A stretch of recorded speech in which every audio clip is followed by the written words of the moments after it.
Hello, this is your friendly neighborhood host, JT Wheatley, back for another episode of the History Comic Podcast, this time, the history of women in American comic books. Like all industries, the American comic book medium has mostly been considered a boys' game.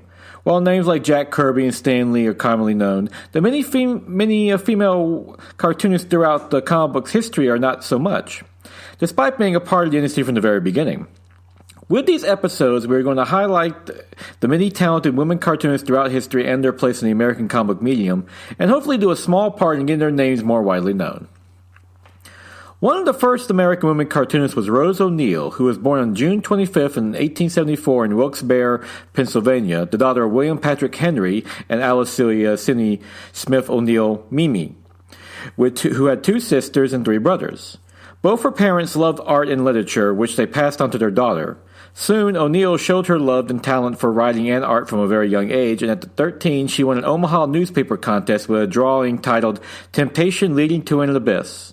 However, when the judges saw that she was a 13-year-old girl, O'Neal was forced to prove that she could actually draw it before they would give her the award.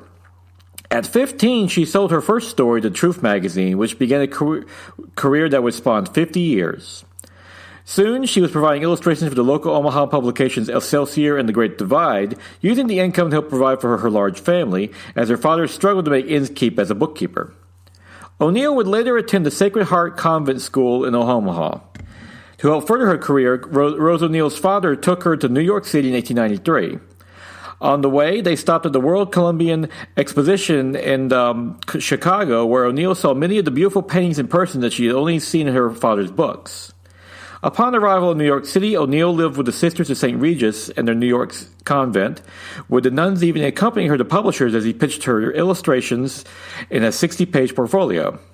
Soon, O'Neal was finding work, and on September 9, 1896, her illustrations appeared in True magazine, making Rose O'Neal America's first published female cartoonist. She would later join the staff of Puck magazine, becoming its only female member. O'Neal would later illustrate her second husband's, Harry Leon Wilson's. She was previously married to Gary Latham from 1892 to 1901 books, and would write her first novel, The Loves of Edowie, in 1904. They would later divorce in 1908, but in 1909, O'Neal created the Cupies, which first appeared in the Ladies' Home Journal, Women's Home Companion, and Good Housekeeping. According to O'Neal, the Cupid-like characters, whose name is derived from the Cupid, the Roman god of love, came to her in a dream, which she would adapt to the form one to three-page stories accompanied by verse, an early form of comic strip storytelling. The characters would gain instant success, making O'Neal world-renowned in the process. In 1912, J.D. Kestner, a German porcelain company, produced a series of Cupid dolls, with O'Neal supervising their production at the Pratt & Waltershon. Other versions of Cupids were produced in the celluloid and composition, becoming one of the first examples of comic strips being merchandise. It also led to O'Neal becoming the highest-paid female illustrator of the world at the time, eventually amassing a fortune of $1.4 million, nearly $36 million in today's dollars. Despite her success, O'Neal continued to work, producing the strip Dottie Darling for the Women's Home Companion and ads for Jell-O. By all accounts, Rose O'Neal was an independent-minded woman, advocating for women's rights and having divorced twice in a time when even once was considered heresy, but remained popular to her dying day, hosting parties at her Greenwich Village home to a mostly bohemian crowd. In fact, the song Rose of Washington Square was inspired by her. She died on April 6, 1944, drawing the Cupids into her death, and was interred at her family's homestead in Missouri called Bonnybrook. In 1997, the site was listed in the National Registry of Historic Places.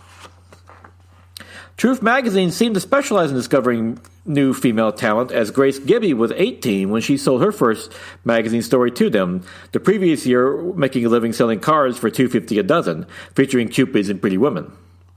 Born on October 14, 1878 in Philadelphia, Pennsylvania, she would later produce Toodles, her first story as Grace Wildersham, her married name from her first husband, and then as Grace Drayton, from her second husband, W. Drayton, where she did stories like The Strange Adventures of Pussy Pumpkin and her chum Toodles, The Adventures of Dolly Drake and Bobby Drake in Storyland, which was written by her sister Margaret, Dolly Drizzle, Dottie Darling, and so forth.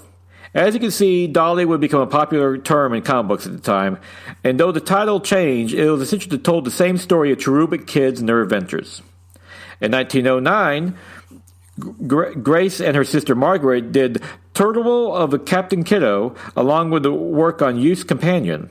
Soon, despite Rose O'Neil being unofficially dubbed the Queen of Cute for creating the Cupies, Drayden was getting the title, especially when she created the Campbell's Kids for the Campbell Soup Company in 1904.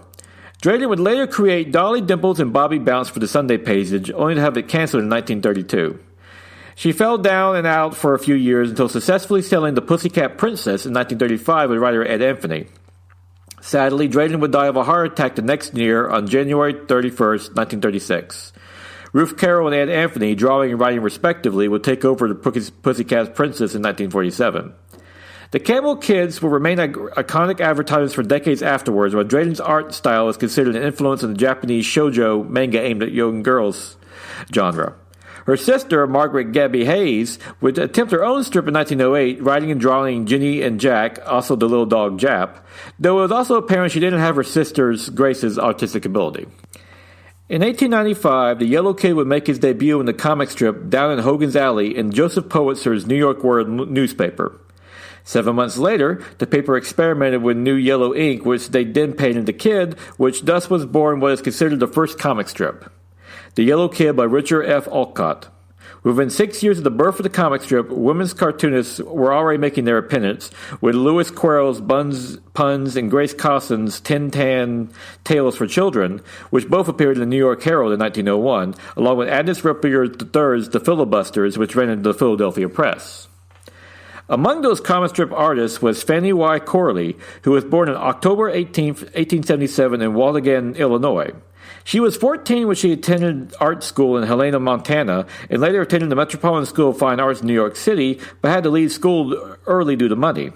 At the time, she was living with her brother, his wife, and her invalid sister, and with their mother having died of tuberculosis when she was just 10.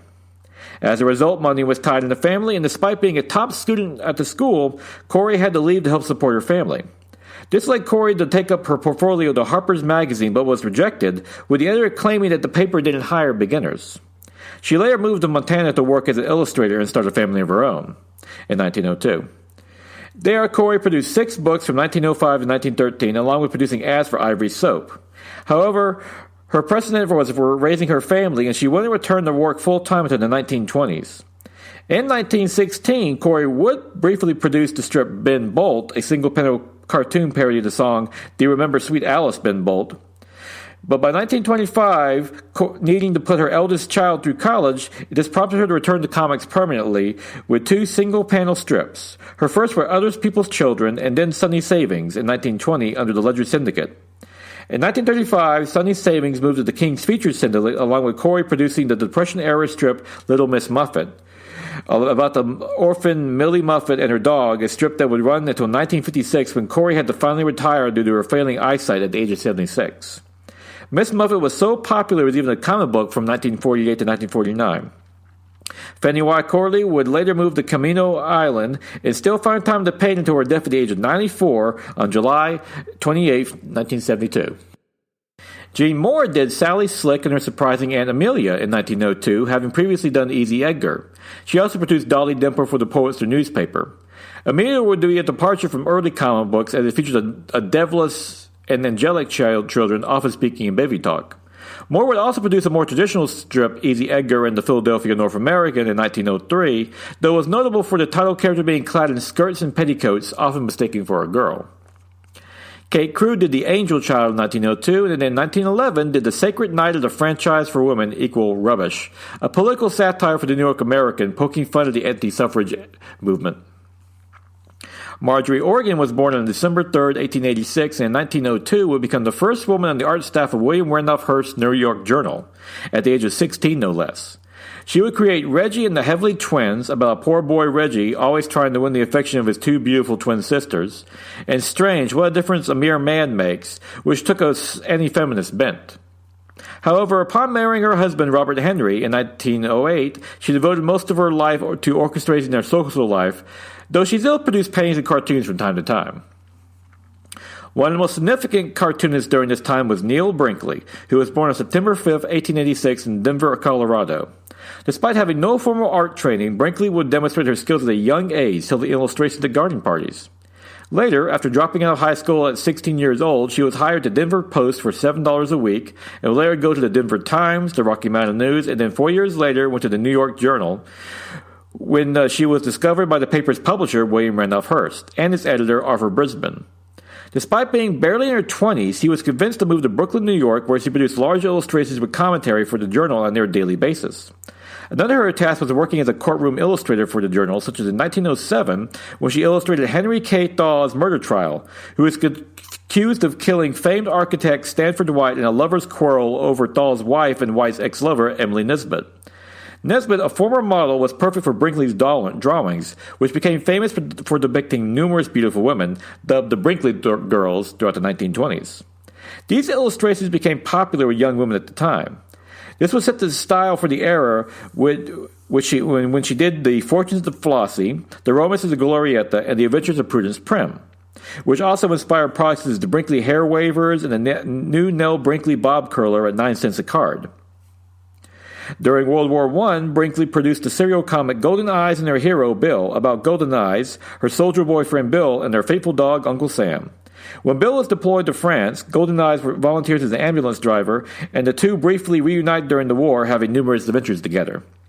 Running from March of 1918 to February of 1919, the comic is notable not just for being patriotic, but for featuring a proactive heroine who rescues Bill as much as he rescues her. This would be in style of Brinkley's last work, Heroines of Today, a Sunday series published in 1937, which highlighted women in many non-traditional roles at the time, from police detective to soldier. Despite her success and popularity, Brinkley lived a quiet personal life and would later retire in 1937 at the age of 51, though occasionally would still draw books in some magazines. Neil Brinkley died in 1944. Neil Brinkley would inspire many other artists during her 4-decade-long career, being dubbed the Queen of Comics at the time. One of the notable female cartoonists was Ethel Hayes, who was born on March 13th of 1892 in Billings, Montana. In high school, she was an illustrator at the high school newspaper and later studied at the Los Angeles School of Art and Design and the Arts League in New York, working her way to becoming a fine arts painter. However, the outbreak of World War I derailed her studies, which led her to teach art to disabled veterans, who naturally liked her drawings of pretty women. During this time, Hayes met a group of students interested in cartooning, which sparked her passion as she took up a correspondence course at the Landon School of Illustration and Cartooning. The director of the school, Charles H. Landon, was so impressed with her work he showed it to the editor of the Cleveland Press, who hired her, doing work on such strips as Vic and Ethel, a flapper-themed strip that was a mix of satire and social commentary. From there, she became a nationally syndicated cartoonist within a year with Ethel, a satirical social commentary strip, and Flapper Fanny Says, a single-panel strip, and by 1928 was producing Sunday Pages. Hayes would later create Mary Ann in 1936. She would pass the strip on to Vendra Klossman, who infused the strip with a deco style, while Hayes would continue to work on illustrating children's books and paper dolls, notably the Raggedy Ann and Andy.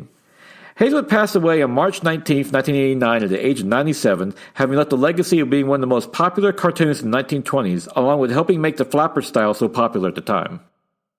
Hayes would pass on the Sunday color pages in the Flapper Fanny Says to Gladys Parker, after her second daughter was born in 1931. Parker was born on March 21st, 1908 in Towanda, New York, a self-taught artist, which she did when she had broke her leg using the practice to pass the time. Parker eventually became skilled enough for her cartoons to sell in local magazines. At 18, Parker moved to Manhattan to attend the Trapaganda School of Fashion, graduating in 1928 with a degree in illustration. After graduation, she started her career at the New York Graphic, doing the comic strip May and Junie, later moving to United Features for 2 years, and then the newspaper Enterprise Association for 7, before getting the opportunity to do Flapper Fanny Says. Under Parker, the single-panel strip took on a more cartoony style, while the lead character started to resemble Parker in appearance, not uncommon among many cartoonists. She did a series of comic strip ads for Lux Soaps in the 1930s as well. Parker had previously done Gay and Her Gang before becoming a cartoonist. By the late 1930s, she moved to a higher-paying syndicate where she created Mopsy, which is also modeled after herself in 1939, while Flapper was passed on to an artist with a single name, Sylvia. During World War II, Parker created the strip Betty G.I. for the Women's Army Corps, while also drawing Russell Flynn's Flying Jenny about the